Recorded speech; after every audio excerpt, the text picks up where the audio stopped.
महर्षि वाल्मीकि ने लिखा रामो विग्रहवान धर्मः, साक्षात प्रतिमूर्ति है श्री राम धर्म की।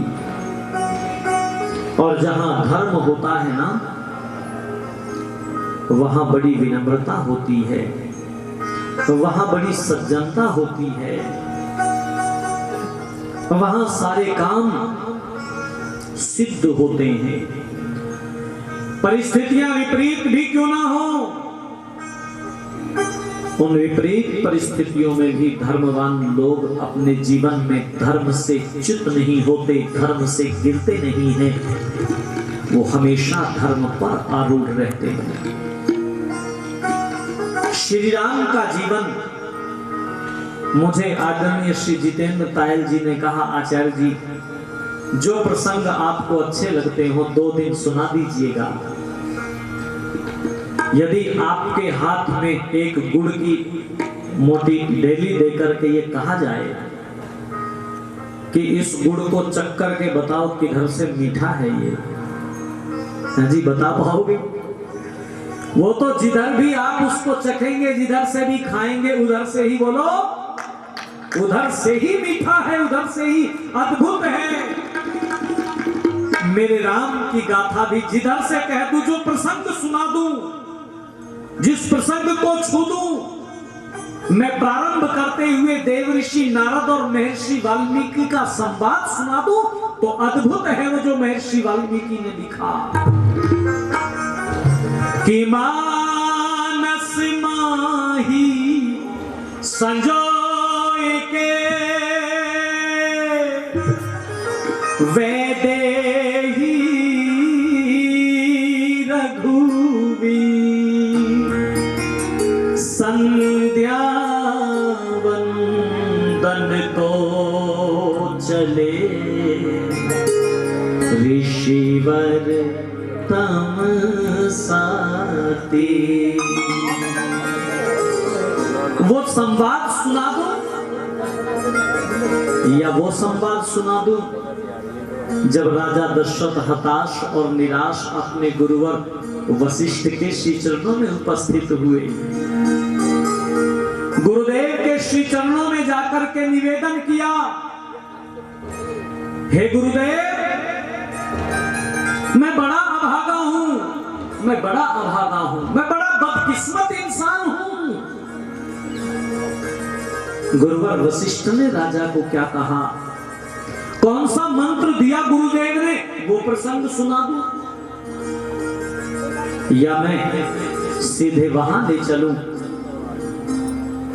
जहां जंगल में मुनि विश्वामित्र परेशान हो रहे हैं, इस यज्ञीय संस्कृति पर कुठाराघात हो रहे हैं, कहां जाऊं, किसे लाऊं? गाधी तनय मन चिंता व्यापी,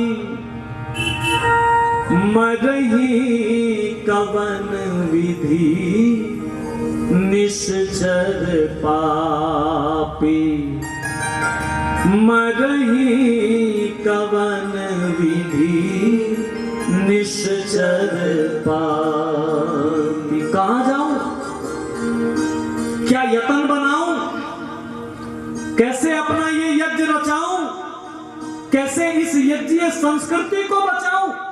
गाधी के पुत्र मुनि विश्वामित्र चिंतित है।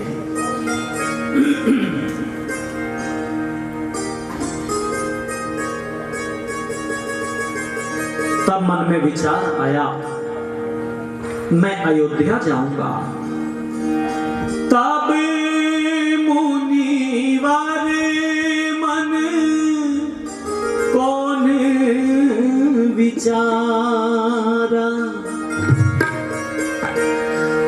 दशरथ सुत हरि हहि मही भारा, दशरथ सुत हरि हहि मही भारा। 16 वर्ष के श्री राम की चढ़ती हुई जवानी जब युवा अवस्था की दहलीज पर कदम मात्र रखा राघव ने, लेकिन श्री राघवेंद्र सरकार के यश की चर्चा मुनि विश्वामित्र के कर्ण कोहरों में दस्तक दे चुकी थी, वहां तक पहुंच चुकी थी। उनके शौर्य की गाथा दशरथ सुत हरि मही भारा, इस धरती के भार को राजा दशरथ के नंदन श्री रघुवीर हर सकते हैं।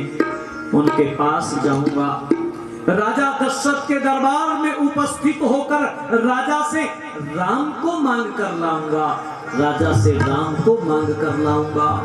और माताओं बहनों धर्म प्रेमी बंधुओं,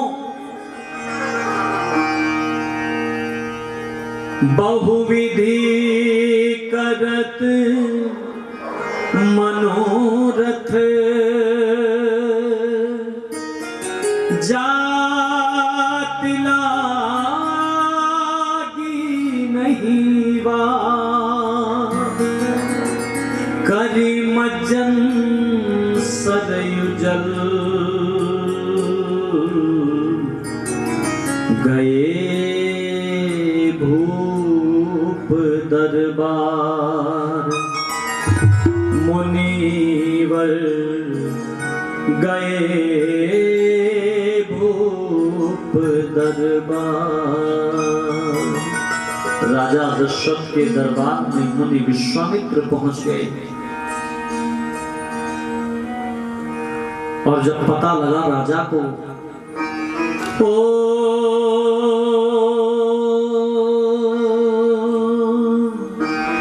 मुनि आगमन सुना जब राजा,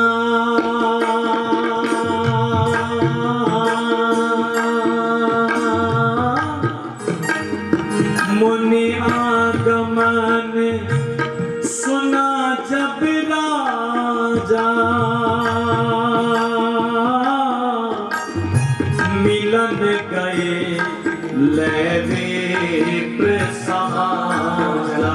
राम सिया राम जय जय राम, राम सिया राम जय जय राम।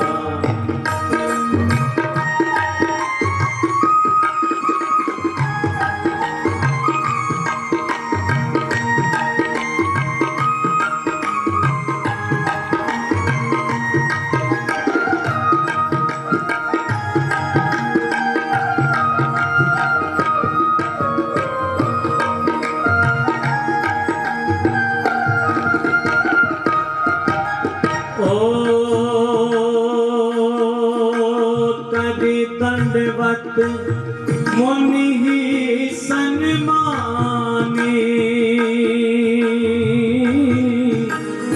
निज आसन बैठा रे आनी।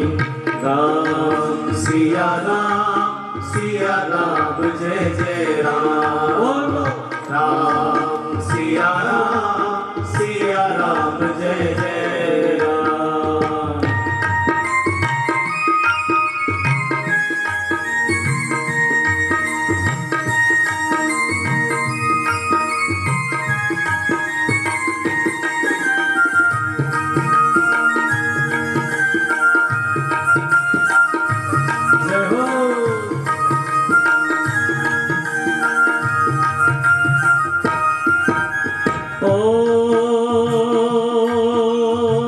चरण पखारी तीन अति पूजा,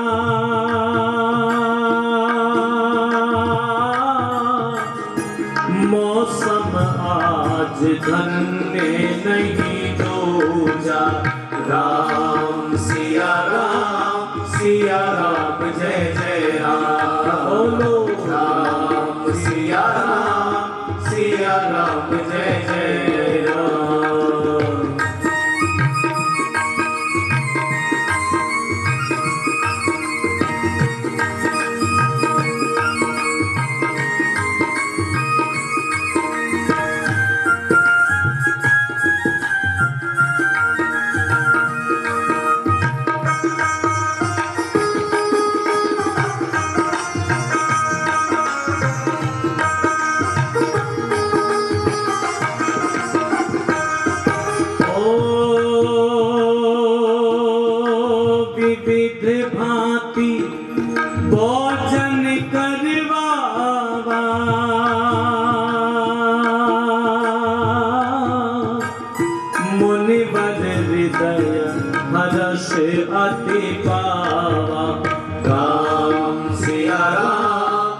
सिया राम जय जय राम, राम सिया राम जय जय राम।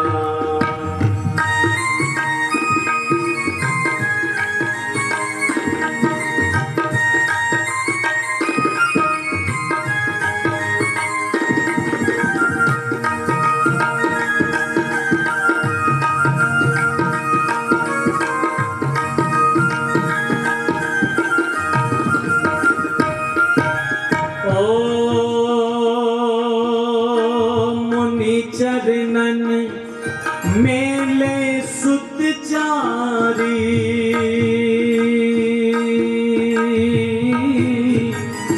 राम देख मुनि दशा बिसारी, राम सिया राम जय जय राम, बोलो राम सिया राम जय जय राम, बोलो राम सिया राम जय जय राम, राम सिया राम जय जय राम, बोलो राम सिया राम जय जय राम, राम सिया राम जय जय राम।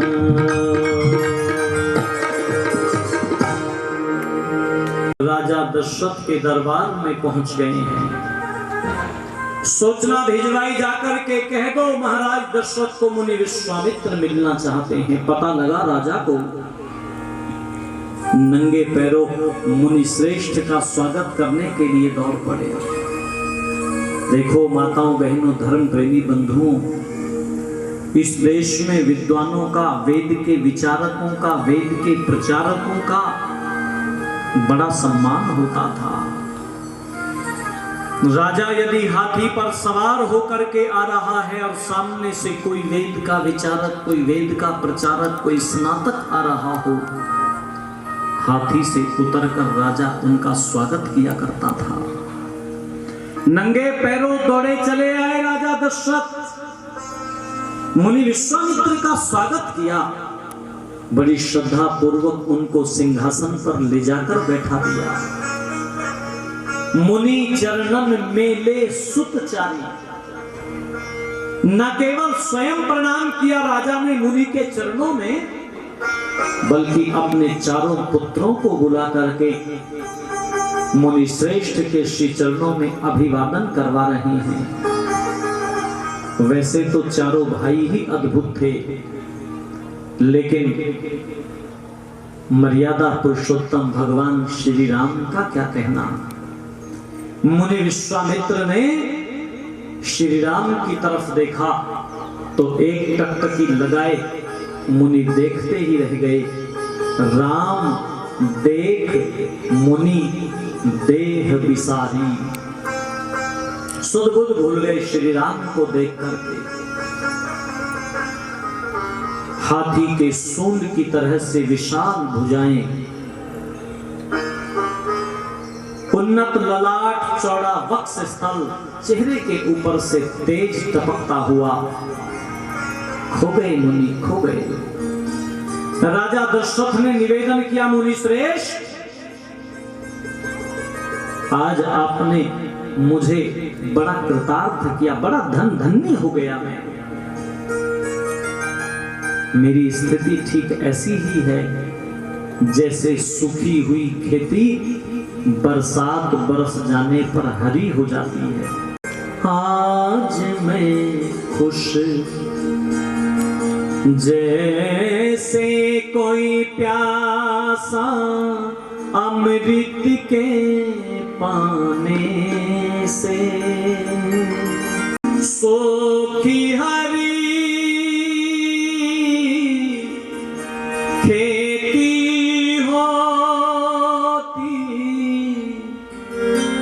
बरसात बरस जाने से,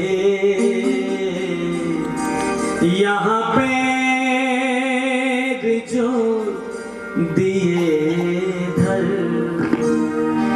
सेवा कहो मुनिवर क्या आपकी करूं मैं, क्या आपकी करूं मैं धन्य हो गया मुनि श्रेष्ठ आपके दर्शनों को पाकर।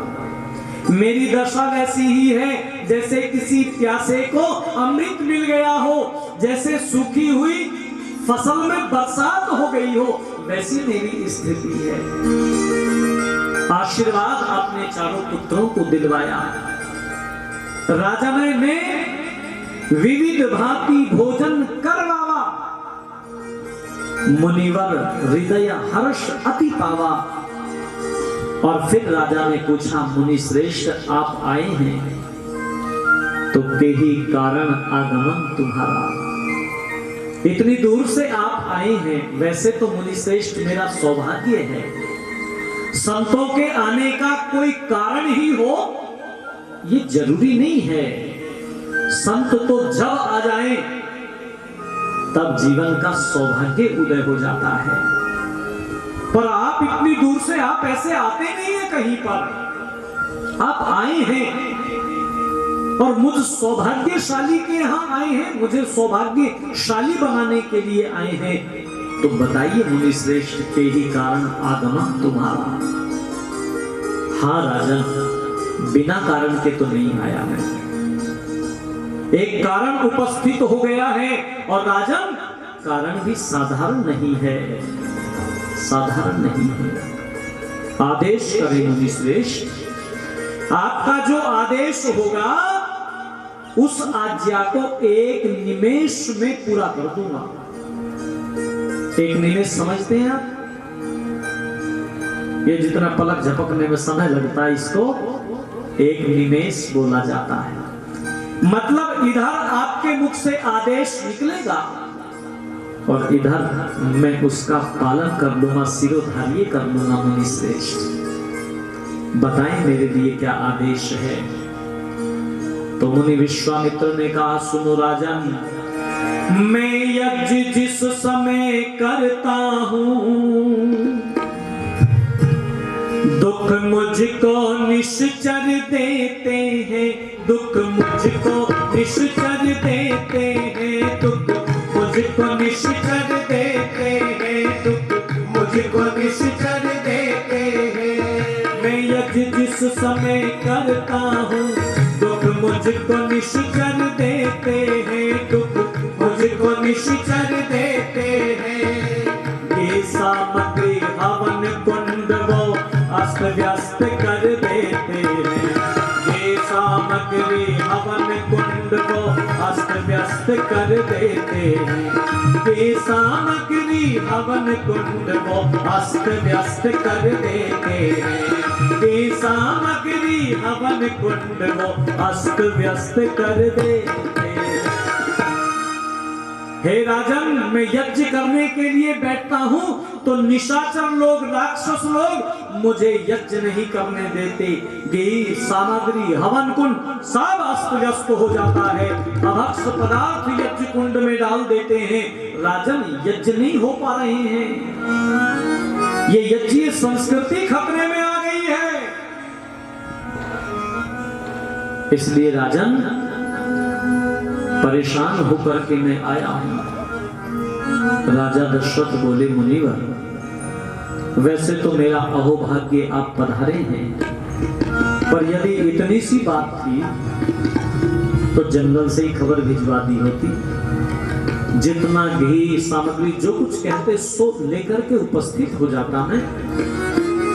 और मुनिवर आप आ ही गए हैं तो कोई बात नहीं, यहाँ अयोध्या में आप देख लीजिएगा, जो भी प्लॉट जो भी भूमि आप कहें, जितनी जमीन कहें, जितनी भूमि कहें, जहां कहें वहां व्यवस्था कर दूंगा। जितनी धरा धन दाम सोना चांदी हीरे पन्ने जवाहरात जो चाहिए मुनि श्रेष्ठ आप ले लीजिए। राजा दशरथ देने को तैयार है। मुनि विश्वामित्र राजा दशरथ के चेहरे को देख रहे हैं, मैं क्या मांगने आया हूं। और राजा राजा क्या देने की बात कर रहे हैं? राजा नहीं सोना चांदी धरा धन धाम चाहता हूँ, यज्ञ की रक्षा के लिए श्री राम चाहता हूँ।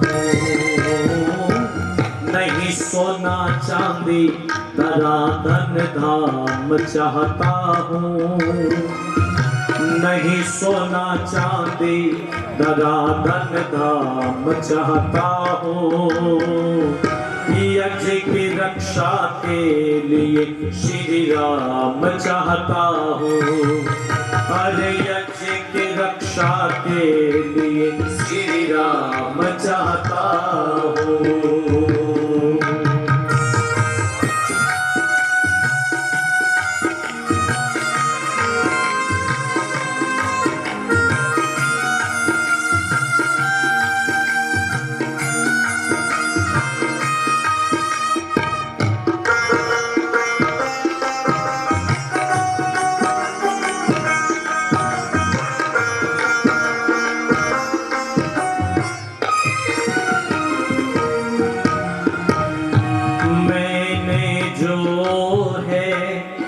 यज्ञ रचाया उसको पूरा कर नहीं पाया, मैंने जो है यज्ञ रचाया उसको पूरा कर नहीं पाया।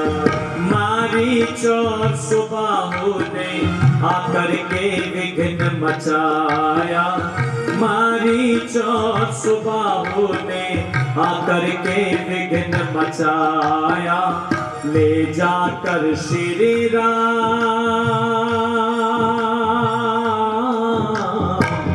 ले जाकर श्री राम को, ले जाकर श्री राम को संग्राम चाहता हूँ।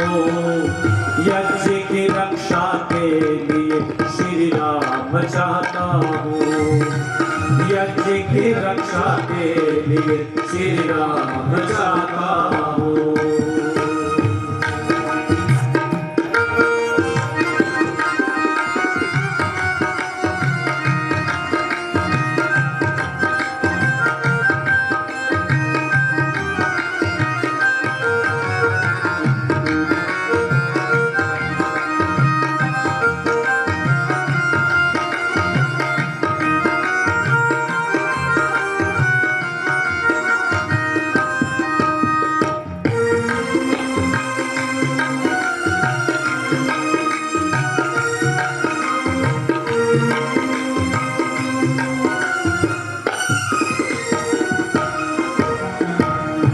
सताते हैं निश दिन आतताई, मांस खोने के नदी बहाई। सताते हैं निश दिन आतताई, मांस खोने की नदी बहाई।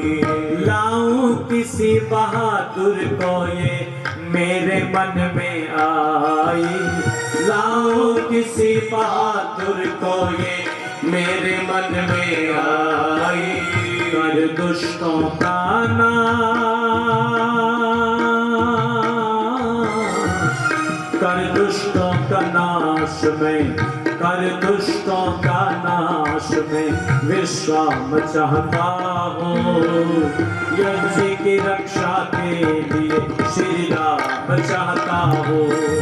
अरे यज्ञ की रक्षा के लिए श्री राम चाहता हूँ, और यज्ञ की रक्षा के लिए श्री राम चाहता हूँ। हे राजन, सोना चांदी धरा धन धाम मांगने नहीं आया विश्वामित्र, मैं तो यज्ञ की रक्षा के लिए श्री राम को ले जाने के लिए आया हूँ। भला इस सोने चांदी धरा धाम से धन धाम से मुझे क्या काम? राम को मांगने आए हो? हाँ, राम को लेने आया हूं। ओहो, बड़ा अनुराग राजा दशरथ का श्री राम ने था। जो राजा अभी थोड़ी देर पहले कह रहे थे आप जो कहेंगे उस बात को एक निमेष में पूरा कर दूंगा, वो राजा दशरथ बोल उठे, राघव को मैं न दूंगा, राघव को मैं न दूंगा, मुनिनाथ मरते मरते, मुनिनाथ मरते मरते, राघव को, राघव को मैं न दूंगा, राघव को मैं न दूंगा, मुनिनाथ मरते मरते, मुनिनाथ मरते मरते, मेरे प्राण ना रहेंगे, मेरे प्राण ना रहेंगे, यह काम करते करते, यह काम करते करते, राघव को मैं न दूंगा, राघव को मैं न दूंगा, मुनिनाथ मरते मरते, मुनिनाथ मरते मरते, राघव को। राम देख नहीं बनहि गोसाई, जो मांगना है बदले में सो मांग लो, पर राम को तो ना दे सकूंगा। राम को नहीं दोगे? नहीं दे सकूंगा। अभी थोड़ी देर पहले तो कह रहे थे जो मांगूंगा सो दे दोगे। नहीं नहीं मुनि श्रेष्ठ, दया करो मेरे ऊपर। राम देख नहीं बनहि गोसाई, राम को ना दे सकूंगा, राम को ना दे सकूंगा। ओहो, मुनि विश्वामित्र बोले राम को नहीं दोगे? नहीं दूंगा। नहीं दोगे? बिल्कुल नहीं दूंगा। तो राजा सुन लो, तेरी नगरी में ना रखेंगे कदम, आज के बाद तेरी नगरी में ना रखेंगे कदम, आज के बाद तेरे राम को ना मांगेंगे हम, आज के बाद तेरी नगरी में ना रखेंगे कदम, आज के बाद तेरे राम को ना मांगेंगे हम, आज के बाद तेरी नगरी में। राजन, यदि राम को नहीं दोगे तो याद रखो मुनि विश्वामित्र वापस कभी तुम्हारी इस नगरी में लौट करके नहीं आएगा। और हे राजा, जरा देखो तो सही श्री राम की तरफ। सिंह समान राम के आगे, दुष्ट सभी डर करके भागे। सिंह समान राम के आगे, दुष्ट सभी डरे करके भागे।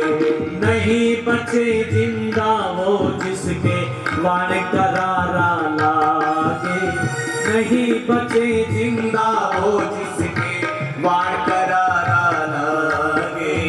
यज्ञ सफल हो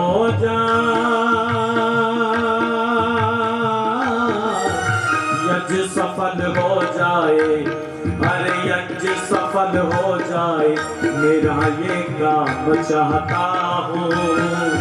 यज्ञ की रक्षा के लिए श्री राम चाहता हूँ, यज्ञ की रक्षा के लिए श्री राम चाहता हूँ, अरे यज्ञ की रक्षा के लिए श्री राम चाहता हूँ।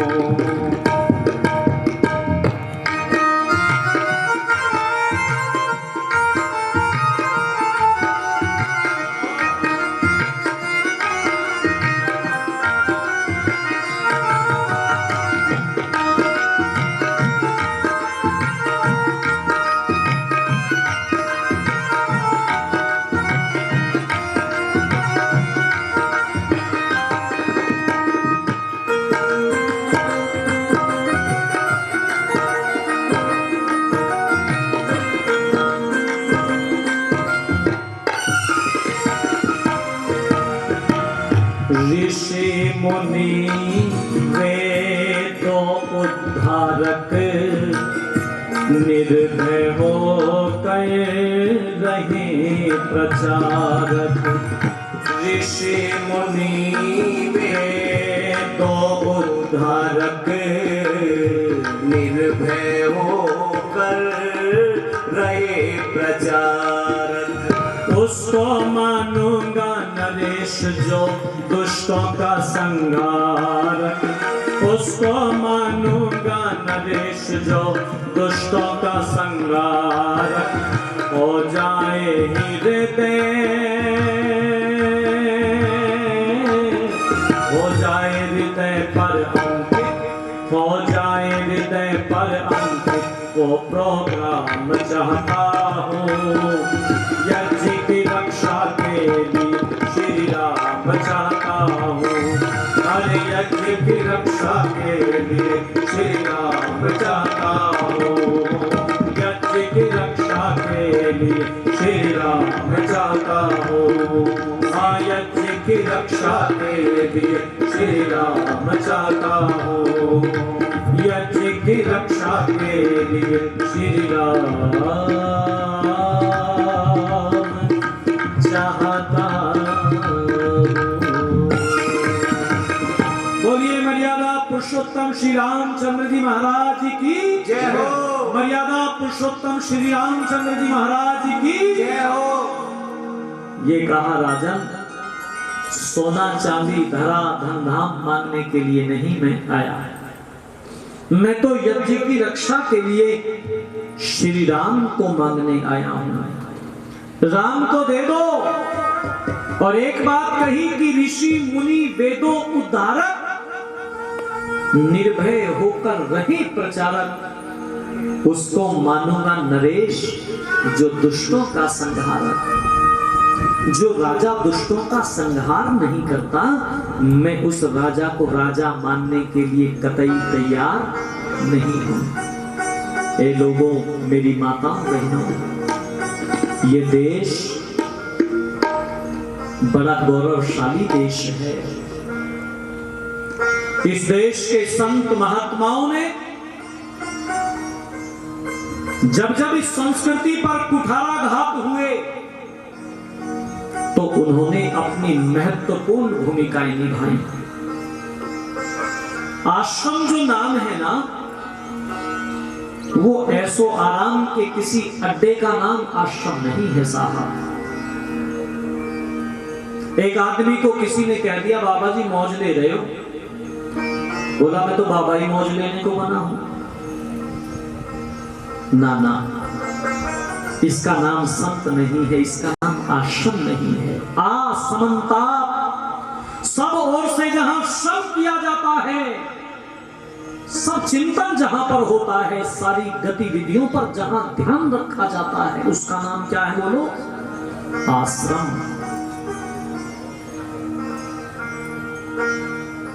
कभी आप वो पन्ने पढ़िएगा जब गुरु तेग बहादुर सिंह के पास पटना कुछ कश्मीरी पंडित पहुंचे हैं और जाकर के निवेदन करने लगे, हम बड़ी मुसीबत में हैं, हम बड़ी परेशानियों में आपके पास आए हैं, हमारी मदद करो, बचाओ हमें, इस संस्कृति को बचाओ। धर्म प्रेमी बंधु, माताओं और बहनों, वो पंडित तो अपने आंसू बहा करके चले गए। छोटा सा बालक जिसका नाम है गोविंद, वो पिता का कुर्ता पकड़ करके पूछता है, पिता क्या आपको इन ब्राह्मणों के आंसू दिखाई नहीं दिए? क्या ये आंसू पोंछे नहीं जाएंगे पिता? क्या ये आंसू ऐसे ही बहते रहेंगे? मैंने सारी बात सुनी। क्या ये राम और कृष्ण की संस्कृति मिट जाएगी? पिता ने कहा, बेटा इसके लिए तो किसी बड़े आदमी को बलिदान देना पड़ेगा। ओहो, छोटा सा बालक पिता का कुर्ता पकड़ करके कहता है, पिता फिर आपसे बड़ा आदमी कौन है? आप बलिदान क्यों नहीं देते? आप बलिदान क्यों नहीं देते? आप बलिदान क्यों नहीं देते? धर्म प्रेमी बंधुओं, माताओं और बहनों, दिल्ली में कभी जाओ तो शीशगंज गुरुद्वारा, जहां पर गुरु तेग बहादुर सिंह के सर पर आरा रख दिया गया, आप कल्पना कीजिएगा, ये कहना तो बड़ा आसान है, शरीर में जरा सी सुई भी चुभे तो कितना कष्ट होता है, लेकिन उस व्यक्ति के त्याग की, बलिदान की, उसकी पराकाष्ठा आप देखिएगा, जिसके सर के ऊपर आरा रख करके धीरे धीरे धीरे धीरे बीच से चीर करके दो टुकड़े कर दिए गए हों, लेकिन इस संस्कृति के लिए सज्ज हुआ हो। केवल पिता ने बलिदान नहीं दिया, गुरु गोविंद सिंह ने कमान संभाली तो किस तत्परता से, किस सजगता से कमान संभाली, किस हद तक जाकर के बलिदान दिया। 4 बेटे थे गुरु गोविंद सिंह के। जिस समय पर वो किले को छोड़ना चाहते हैं, 2 बेटों को मां गुजरी के साथ भेज दिया, फतेह सिंह और जोरावर सिंह, और 2 बेटे स्वयं गुरु पिता के साथ में हैं, अजीत सिंह और जुझार सिंह। किले की दीवार पर, प्राचीर पर पिता खड़ा है और एक बेटा पिता को अंतिम प्रणाम करता है युद्ध में जाने के लिए। पिता को पता है कि बेटा वापस लौट करके आएगा नहीं, बलिदान हो जाएगा, लड़ते लड़ते वीर गति को प्राप्त हो जाएगा, लेकिन अपने उस लखते जिगर को पिता ने इस संस्कृति के लिए आशीर्वाद देकर के बलिदान होने के लिए भेज दिया, और पिता टकटकी लगाए हुए बलिदान होते इस राष्ट्र यज्ञ की बलिवेदी पर अपनी उस आहुति को पिता आहूत होते हुए खड़ा हुआ देखता रहा, एक टकटकी लगाए देखता रहा। दूसरा बेटा प्रणाम करता है और दूसरा बेटा चल पड़ा, वो भी बलिदान हो गया। और जो 2 बेटे मां के साथ में गए थे, वो सारी की सारी जो सेना साथ में भेजी थी, जो सिपाही साथ में भेजे थे, वो सिरसा नदी के किनारे बिछुड़ गए। गाते हैं आज भी लोग कि वाटा लंबियां ते रस्ता पहाड़ दा, तुर जांदे गुरां दे लाल जी, सिरसा नदी ते बिछोड़ा पे गया, उस वेले दा सुन लो हाल जी। बिछुड़ गए, कैर दी सर्दी हड्डियां चीरे, लाल नियाने कंब देने, उंगली फड़ के मां गुजरी दी, राजंगला दी लंग देने, छोटी उम्र दे दोनों बाल जी, माता गुजरी उना दे नाल जी, सिरसा नदी ते बिछोड़ा पे गया, उस वेले दा सुन लो हाल जी। बिछुड़ गए, मां गुजरी साथ में, कड़ाके की ठंड, और वो भी पकड़ लिए गए। ठंडे बुर्ज में उनको रखा गया, कड़ाके की ठंड जो बदन को चीरती आर पार निकल जाती। बात को विस्तार में नहीं ले जाता, क्योंकि मुझे तो भगवान श्री राम की गाथा ज्यादा सुनानी है ना। आज ये तो कभी जब 9 या 11 दिन का प्रसंग होता है तो मैं इन प्रसंगों को उठाता हूं। आपने वो पंक्ति सुनी होगी ना कि कुछ बात है कि हस्ती मिटती नहीं हमारी, सुनी है ना ये पंक्ति। सदियों रहा है दुश्मन दौरे जहां हमारा, कुछ बात है कि हस्ती, वो कौन सी बात है आज वो बात नहीं बताई जा रही नवयुवकों को। बस ये पंक्ति तो बहुत सारे लोग कह देते हैं, कुछ बात है कि हस्ती। मैंने पूछा जी वो कुछ बात कौन सी बात? उस कुछ बात का पता तो होगा, वो बात तो बताओ क्या है। बोले जी वो वाली बात तो हमको नहीं पता है, जरूर कुछ बात है। तो नाना यदि वो बात नहीं बताई गई ना तो सेंटा क्लॉज घर में कब आ जाएगा पता नहीं लगेगा। राम और कृष्ण के बेटों को आ गया सेंटा क्लॉज हमारे घरों में, क्योंकि हमने वो बात नहीं बताई अपने बेटों को। जिस बात के ऊपर गुरु गोविंद सिंह ने अपने चारों पुत्र वार दिए और कभी इस बात का अफसोस नहीं किया, अफसोस नहीं किया। क्या हुआ धर्म के वास्ते वार दिए सुत चार मुए तो क्या हुआ, जीवित कई हजार। मैंने घाटे का सौदा नहीं किया। ये जितने बेटे बैठे हुए हैं ये सारे गुरु गोविंद सिंह के बेटे हैं। मुझे इनमें मेरा फतेह सिंह नजर आता है, मुझे इनमें मेरा जोरावर नजर आता है, मुझे इनमें मेरा अजीत, मुझे इनमें मेरा जुझार नजर आता है, मुझे इनमें मेरा जुझार नजर आता है। वो बात नहीं बताई तो आ जाएगा सांता क्लॉज। ये बात नहीं बताई गई तो बच्चे क्लबों में जाना शुरू कर देंगे, यज्ञ रचाना भूल जाएंगे। पूज्य बाबूजी आदरणीय श्री धन सिंह गुप्ता जी, जिनके विवाह की 50वीं वर्षगांठ पर हम सब यहाँ उपस्थित हैं, आपने अपने बेटों को वो बात बताई तो आज बेटे पिता की माता की एनिवर्सरी ये यज्ञ रचा करके श्री राम की कथा के प्रसंग सुना करके मना रहे हैं। जिन्होंने अपने बेटों को बात नहीं बताई वो ले गए क्लब में, कोई लेना देना नहीं दूर दूर तक। बात तो बतानी होगी, बात तो बतानी होगी।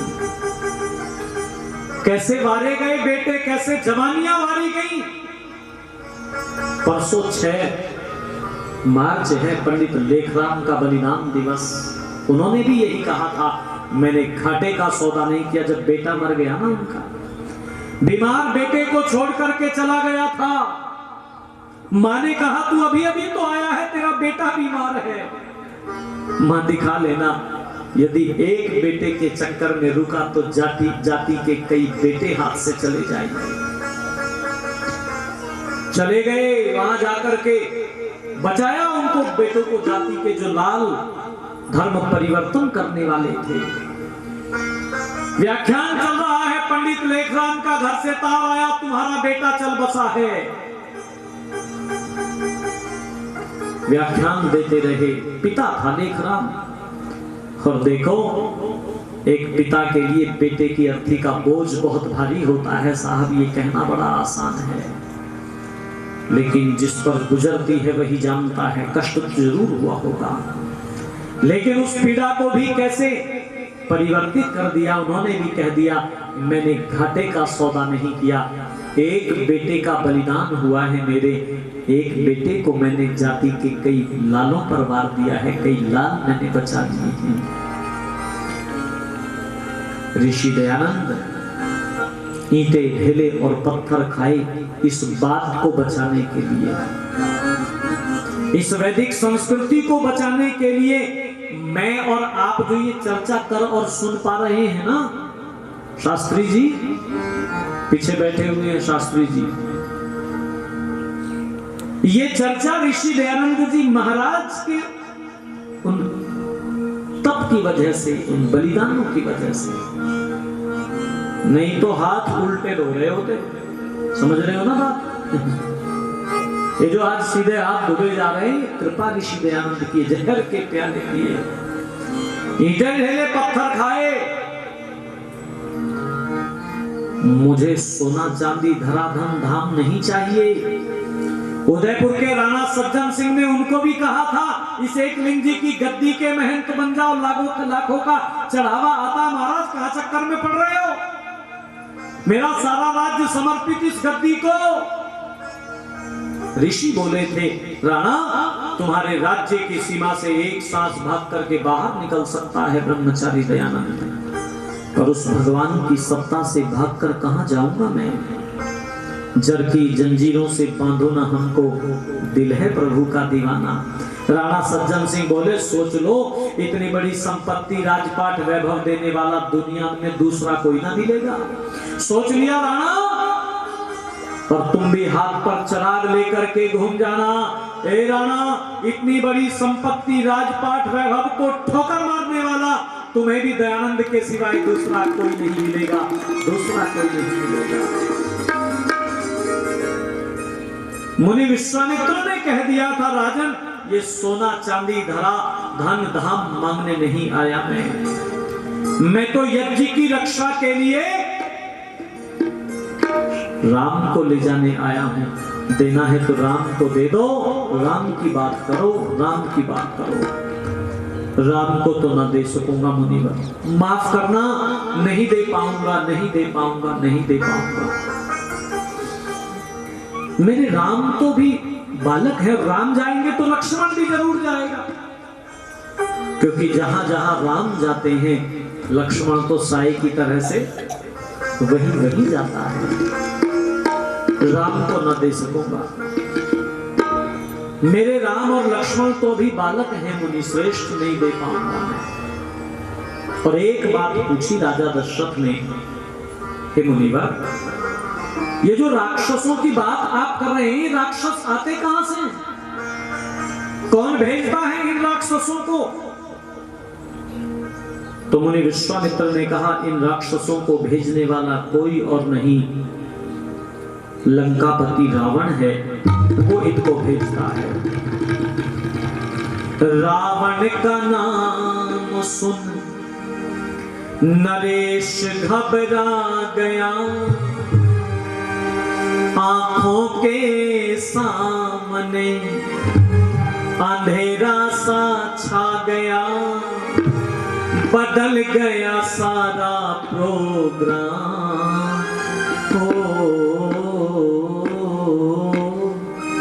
ना मुनिवर, ना मुनिवर, मैं वन में कैसे भेज दूं? अरे बालक है अभी तो लक्ष्मण राम। ना मुनिवर, ना मुनिवर, मैं वन में कैसे भेज दूं? ना मुनिवर, ना मुनिवर, मैं वन में कैसे भेज दूं? बालक है अभी तो लक्ष्मण राम।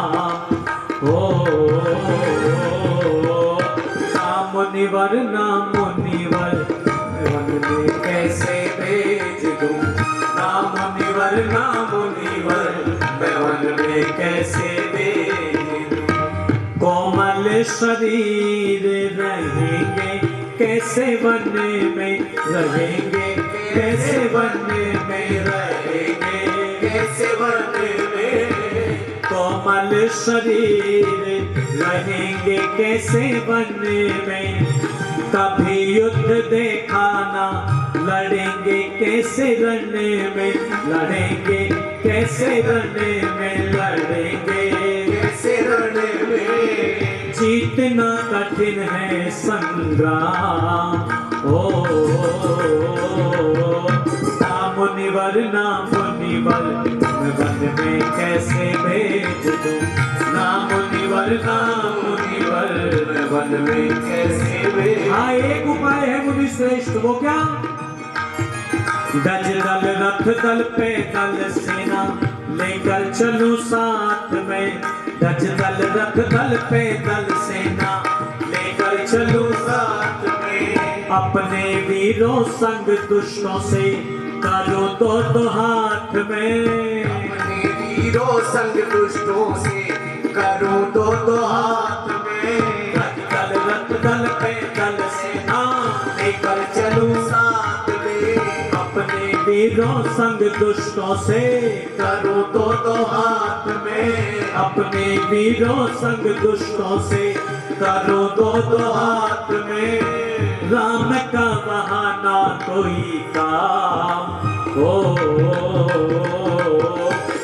नाम निवर वन में कैसे भेज दूं नाम निवर वन में कैसे भेज दूं नाम निवर वन में कैसे भेज दूं नाम निवर वन में कैसे भेज दूं नाम निवर वन में कैसे